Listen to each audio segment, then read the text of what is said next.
Today, NSA Chief General Keith Alexander testified before the House Permanent Select Committee on Intelligence about the value of the NSA surveillance program. Let's take a listen to some of what he said.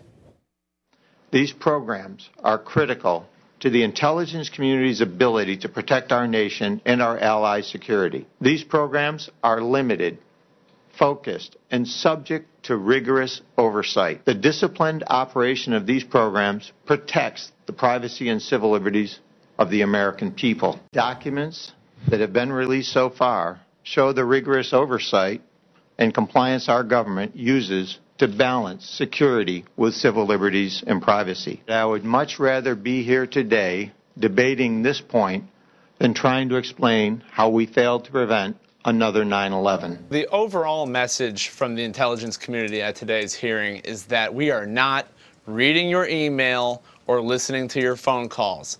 And by not doing that, we have foiled 50 terrorist plots. So thank you very much.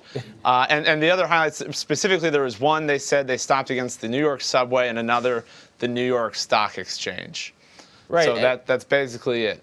And right, exactly. And I've been reading that I guess General Alexander is looking to find ways to tell about some more plots that these programs might have stopped, and they're trying to find ways to declassify these things.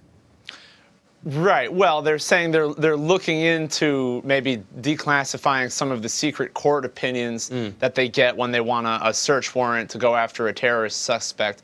But they're stopping short of promising that they'll do that. They're sort of feinting toward transparency while sticking with the underlying message of reassurance and promising that they're not spying on us individually. They're saying this program works in the aggregate.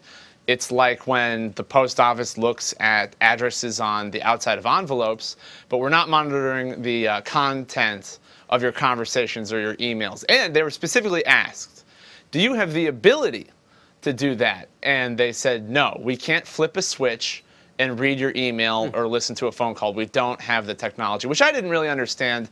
I thought that technology was called wiretapping, but I think what he's saying is our procedures don't allow us to do that.